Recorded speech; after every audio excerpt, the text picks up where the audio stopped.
أليس رفع الله قدرك. كيف يجاب عن قول الراهب الشيخ عبد المجيد جمعة والشيخ مظهر والشيخ برقوس كلهم مشايخي ولا دخل لي بهذه الفتنة ولا تعليم؟ على كل حال الحمد لله والصلاة والسلام على رسول الله وبعد.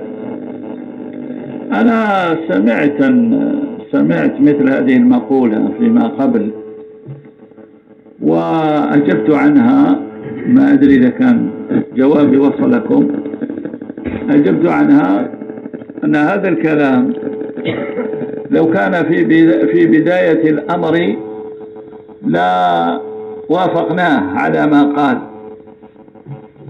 ولا أيدناه فيما ذهب إليه. أما بعد هذه المدة وبعد هذه الأحداث وبعد ما تميزت الأصول وظهر المحق من المبطل وظهر المتمسك بالأصول السلفية الحقة التي عليها أئمتنا وعلماؤنا، وبين المخالف لها أو أقول المغير لها قصدا وعلى علم ودراية. هنا نقول أنه هذا كلام خاطئ، لأنه هو لا يرضى بهذا ونحن لا نرضى بهذا. هو يتهمنا أننا على غير أصول الحق وأننا خالفنا مقتضى شهادة أن محمد رسول الله.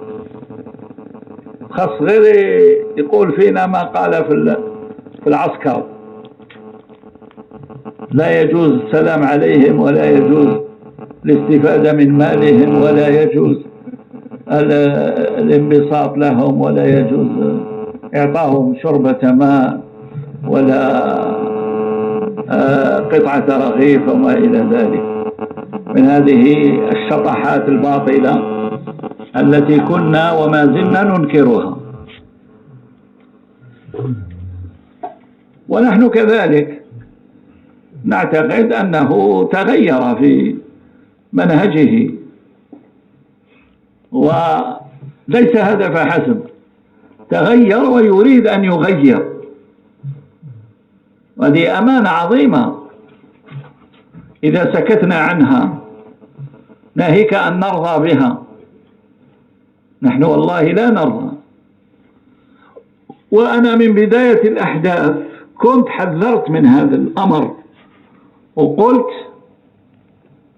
أصولنا مهددة، وتجلت بعد ذلك الأمور، لأن هذه الأمور تابعة لمخطط خطط له هؤلاء. أنا لا أتهم الدكتور، ولكن خططت له بطانة الدكتور السيئة، بل أقول الخبيثة. هذه البطانة التي بدأ شرها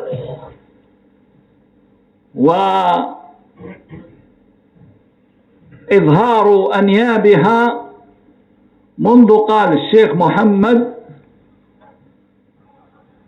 علماء الجزائر الشيخ فلان وأخويه. هذه وأخويه هذه لم تعجبهم،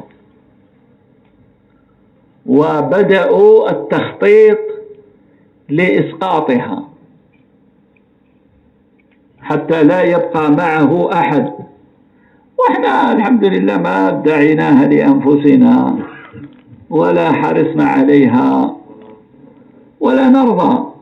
أنا عن نفسي لا أرضى عن نفسي أن أوصف بهذا الوصف، أني عالم، ما ادعيتها لنفسي وما رضيتها عمن قالها في حقي أبدا، لأني أعرف الناس بنفسي.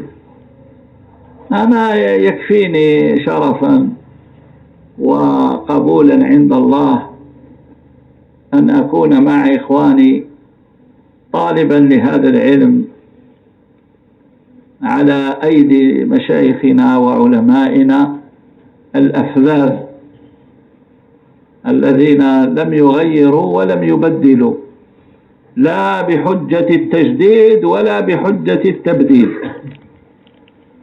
نقولها واضحة صريحة. وهذا في الحقيقة هذا الذي استفدناه وأخذناه عن كبار أئمتنا. يعني تسمع مثل الشيخ ابن باز ولا الشيخ العثيمين أو الشيخ الألباني أو الشيخ العباد يقول عن نفسه ما أنا إلا طالب علم، يقولونها تحقيقا لا تواضعا كما نظن جميعا. الشيخ العباد أحيانا يطبع له كتاب، وفي ذكر المؤلف يديروا تأليف الشيخ عبد المحسن العباد البدر، فيقول لهم الكتاب لا ينشر بهذا اللفظة هذه حتى تنزعوا لفظة الشيخ. هذا شيخ، ما قالوش العلامة ولا العالم ولا كما هو ديدا الجهل من طلبتنا في الجرأة في هذا الباب والتجاسر عليه. وهذا على كل حال مدخل من مداخل الشيطان علينا. وأنا قلتها لبعضهم اتقوا الله في أنفسكم، ما تخلوناش نخرجوا من فتنة غلو وتعصب وتقديس إلى أختها، يتغيروا غير الأسماء. اتركوا عنكم هذه الأمور، ما يضرك أن تقول الشيخ الفلاني وكفى، ما يضرك العالم العلامة. وبعضهم يعني نبهناهم على هذا الأمر وتقصدوا إعادة ذكره، يعني نكاية، يعني يلي انت تقول باللي ما تستعملوش مثل هذا الأمور، واعرفوا قدركم وقدر إخوانكم. ها نحن نديروها. هذا يعني صنيع السلفي الصادق في سلفيته. أمرتكم بمنكر، أنا أمرت بمعروف، أعتقد هذا، وهذا ما هو من نفسي، هذا أخذناه عن علمائنا. يعني تتجاسرون على هؤلاء الكبار وتتقدم. من أنت؟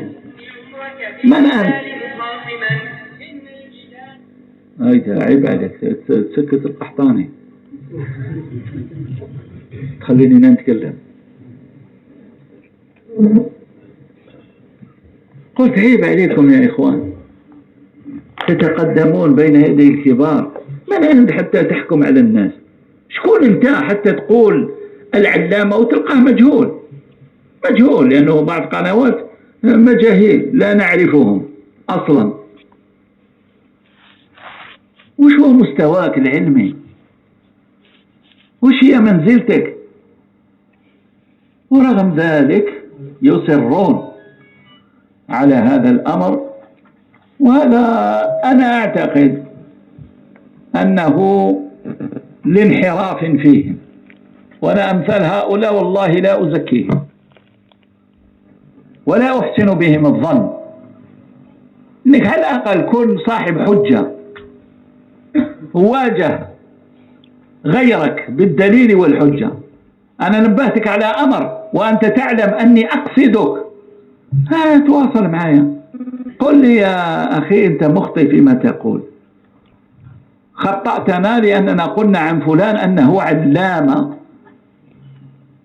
فهذا علامة وقد شهد له بهذه الرتبة العلمية من الأئمة والعلماء فلان وفلان وفلان. نسلم لك عادي جدا، ها وعلامة يا سيدي، وتظنون أن هذا ينفعه عند الله؟ يعني ألقابنا التي نطلقها على بعضنا البعض هي التي ترفعنا عند ربنا تبارك وتعالى.